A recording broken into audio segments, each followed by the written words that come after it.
Welcome back media Chhattisgarh. चलिए देखते हैं छत्तीसगढ़ की 25 फटाफट बड़ी खबरें। साथ ही डेली खबरों से अपडेट रहने के लिए चैनल को सब्सक्राइब करने के साथ वीडियो को लाइक करें।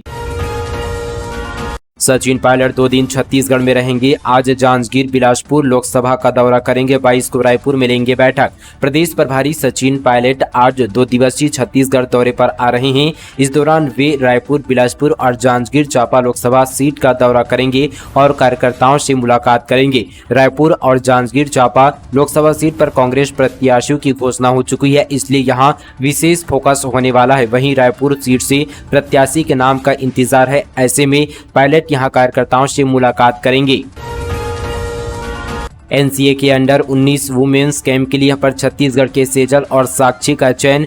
बीसीसीआई के वनडे ट्रॉफी में शानदार प्रदर्शन करेंगे दोनों खिलाड़ी। छत्तीसगढ़ राज्य क्रिकेट संघ की 2 खिलाड़ियों का ऑल इंडिया वुमेन्स चयन समिति ने national cricket academy under 19 camp के लिए चयन किया है। सेजल वर्मा और साक्षी शुक्ला का बीसीसीआई की ओर से आयोजित वनडे ट्रॉफी में शानदार प्रदर्शन करने के आधार पर चयन किया गया है। कैंप 19 अप्रैल से 15 मई तक रांची और देहरादून में जोनल क्रिकेट एकेडमी में आयोजित किया जाएगा। देहरादून कैंप के लिए सेजल वर्मा और रांची कैंप के लिए साक्षी शुक्ला का चयन हुआ है।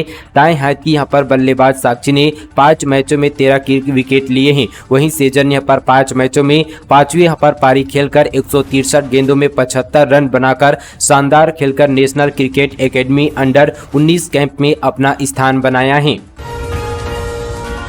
बेमौसम बारिश से जिले में किसानों का बड़ा नुकसान। कलेक्टर पहुंची खेतों का जायजा लेने, किसानों को क्षतिपूर्ति दिलाने का दिया आश्वासन। दुर्ग जिले में पिछले 2 दिनों में हुई बारिश से किसानों की फसल को बड़ा नुकसान हुआ है।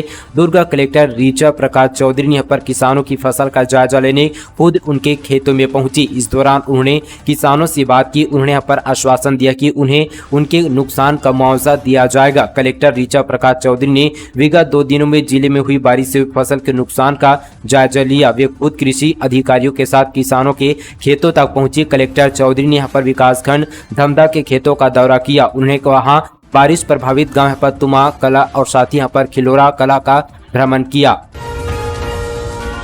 सट्टा बाजार बोला 400 पार नहीं जाएगी बीजेपी। लोकसभा चुनाव में कांग्रेस को मिलेगी सिर्फ 43 सीटें। छत्तीसगढ़, मध्य प्रदेश, गुजरात में सुपड़ा साफ। लोकसभा चुनाव को लेकर देश में आचार संहिता लग चुकी है। इंडिया अलायंस केंद्र में सरकार बनाने और भाजपा 400 प्लस सीटें जीतने का दावा कर रही है। इन सब के बीच देश में सट्टा बाजार भी गर्म है। हालांकि उसने दोनों ही के दावे को नकार दिया है। सट्टा बाजार के जानकार कहते कि भाजपा एक तरफा जीतेगी, लेकिन 543 में से 331 सीटें ही खाते में आएगी। वहीं सरकार बनाने का दावा कर रही कांग्रेस 43 सीट पर सिमटेगी। इससे पहले 9 मार्च को सट्टा बाजार ने भाजपा को 332 सीटें मिलने का दावा किया था। सट्टा बाजार का दावा है कि छत्तीसगढ़ में कांग्रेस का सुपड़ा साफ हो जाएगा। पिछले चुनाव में 2 सीटें बस्तर और कोरबा जीतने वाली कांग्रेस इस बार 0 पर रहेगी। वहीं भाजपा सभी 11 सीटें पर जीत दर्ज करेगी। फिलहाल कांग्रेस ने अभी यहाँ पर 6 सीटों पर ही अपने प्रत्याशी घोषित किए हैं। लोकसभा चुनाव से पहले छत्तीसगढ़ झारखंड बॉर्डर पर हाई अलर्ट। नक्सलियों पर कसा जा रहा है शिकंजा। लोकसभा चुनाव की तारीखों के ऐलान के बाद प्रशासन अलर्ट मोड पर है। वहीं छत्तीसगढ़ झारखंड बॉर्डर में सीआरपीएफ और सीएफ के जवान घने जंगलों में सर्चिंग ऑपरेशन की है। बीते कुछ दिन पहले 6 नक्सलियों की गिरफ्तारी की थी। सीमा से लगे गाँव में लोकसभा चुनाव को लेकर अलर्ट जारी कर दिया गया है। स्कूल का छज्जा गिरा, 13 बच्चे घायल, 3 गंभीर। कोरबा में छात्रों का टूटा हाथ और फटा सिर। डिप्टी सीएम बोले होगी कार्रवाई। छत्तीसगढ़ के कोरबा में प्राथमिक शाला का छज्जा यहाँ पर गिर जाने के कारण 13 बच्चे घायल हुए हैं। बताया जा रहा है कि कुछ बच्चों का सिर फट गया है तो कुछ बच्चों के हाथ टूट गए हैं। 3 की यहाँ पर हालत गंभीर है, जिन्हें मेडिकल कॉलेज रेफर किया गया। पूरा मामला पशान के दर्री प्राथमिक स्कूल का है। हादसे को लेकर छत्तीसगढ़ के उप मुख्यमंत्री अरुण साव ने कहा कि उन्हें घटना की जानकारी मिली है। मामले की जांच कराई जाएगी। जांच के बाद जिम्मेदारों पर कार्रवाई की जाएगी। पूर्व सीएम भूपेश बघेल की बड़ी परेशानी। कांग्रेस के इस नेता ने की टिकट निरस्त करने की मांग। लोकसभा चुनाव की उल्टी गिनती शुरू हो गई है। तारीखों के ऐलान के बाद सभी राजनीतिक पार्टियां कमर कस ली है और प्रचार प्रसार तेज कर दिया है। वहीं दूसरी ओर छत्तीसगढ़ के पूर्व सीएम और राजनांदगांव से लोकसभा प्रत्याशी भूपेश बघेल की परेशानी बढ़ गई है। दरअसल कांग्रेस नेता सुरेंद्र दाऊ ने राजनांदगांव से भूपेश बघेल की टिकट काटने की मांग की है। रामलला के दर्शन को चुनौती देने वाली जनहित याचिका खारिज। बिलासपुर हाईकोर्ट में सरकार ने पेश की दलील, कहा यह धर्मनिरपेक्षता के खिलाफ नहीं।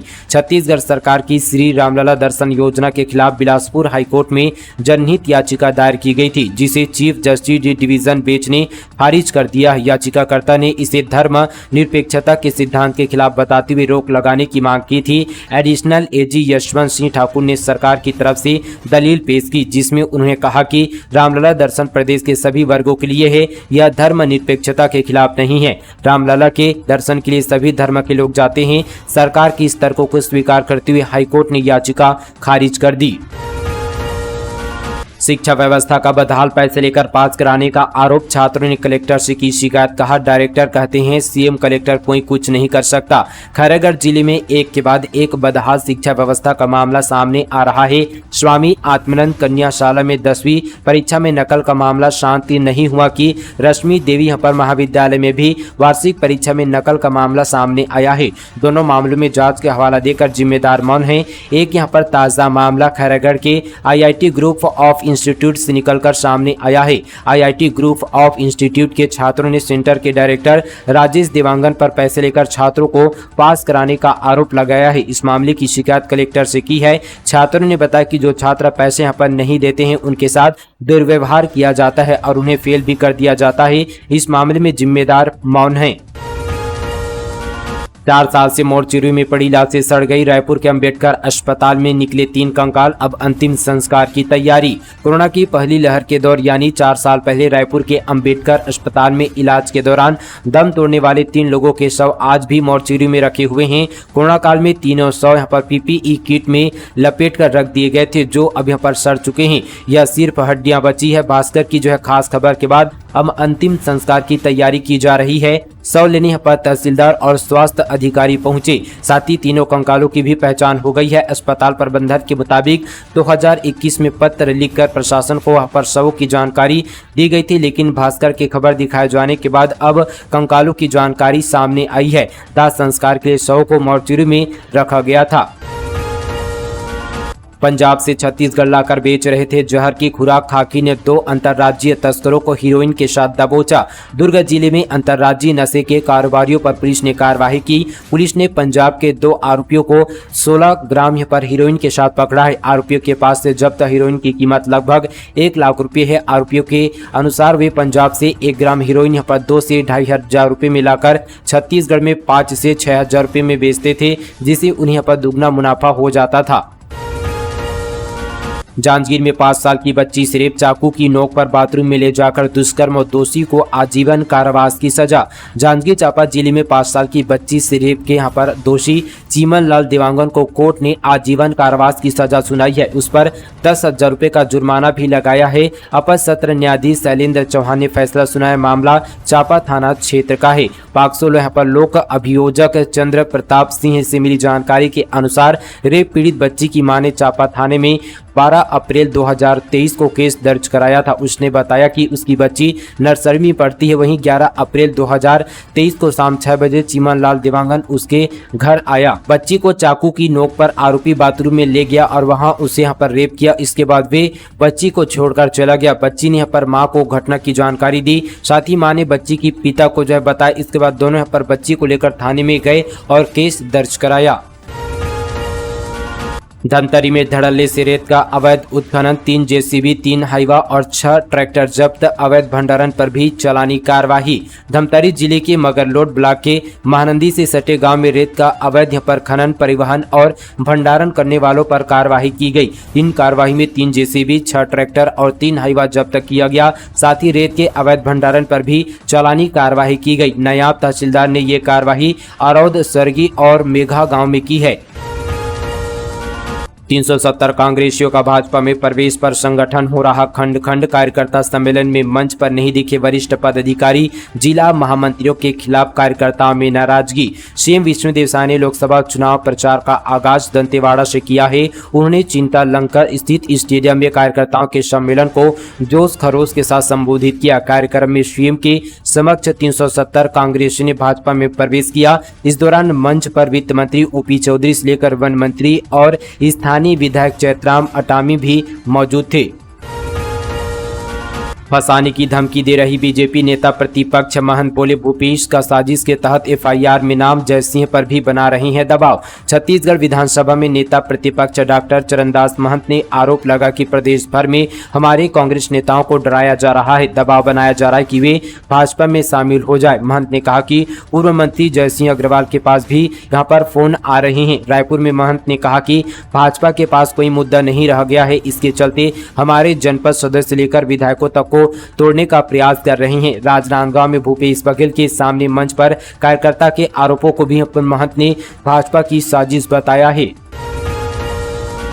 बस्तर सीट पर पूर्व मंत्री लखमा के बेटे और पीसीसी चीफ की दावेदारी से फंस गया पेच। दोनों के मुलाकात के बाद कयासों का बाजार गर्म। छत्तीसगढ़ में कांग्रेस ने 6 सीटों पर अपने पर कैंडिडेट का ऐलान किया है। अब तक 5 सीटों पर नाम फाइनल नहीं किया जा सका। इस बीच यहाँ पर जानकारी निकलकर सामने आ रही कि पूर्व मंत्री कवासी लखमा अपने बेटे हरीश लखमा के लिए बस्तर लोकसभा क्षेत्र से टिकट मांग रहे हैं। वहीं सीट पर पीसीसी चीफ दीपक बैज ने भी दावेदारी ठोकी है। अब इन सब के बीच दोनों नेताओं ने मुलाकात के बाद अब सियासी गलियारों में कयास लगाए जा रहे हैं कि दोनों में से कोई एक नेता मान गया। हालांकि दोनों ने इस मुलाकात को शिष्टाचार भेंट बताया है।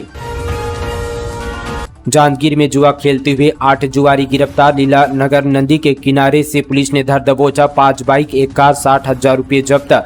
जांजगीर चांपा जिले के ग्राम सोनादुला में 8 जुआरियों को पुलिस ने गिरफ्तार किए। ये सभी लीला नगर नदी के किनारे जुआ खेल रहे थे। आरोपियों के पास से 5 बाइक, एक कार, 70,760 रुपये नगद और 52 ताश संपत्ति को जब्त किया गया। सभी आरोपियों के खिलाफ छत्तीसगढ़ जुआ प्रतिषेध अधिनियम 2022 की धारा 3-4 के तहत कार्रवाई की गई है। मामला अकलतरा थाना क्षेत्र का है।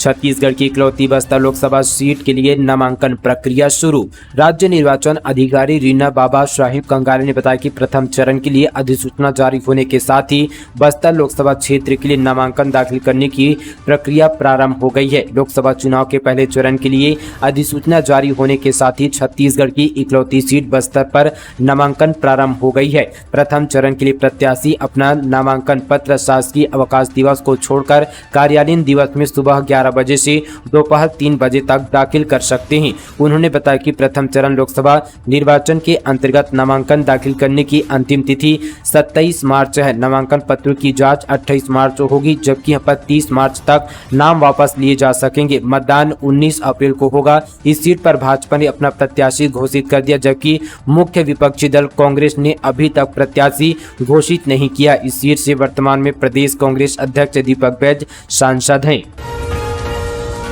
बारिश के साथ गिरे ओले। बेमौसम बारिश ने किसानों की बढ़ाई चिंता। छत्तीसगढ़ में पिछले कुछ दिनों से बदले मौसम की वजह से कई जगहों पर आंधी तूफान के साथ भारी बारिश और कुछ जगहों पर ओलावृष्टि हुई है। बारिश और ओलावृष्टि से रबी की फसल को नुकसान हुआ है, जिससे किसानों की चिंता बढ़ गई है।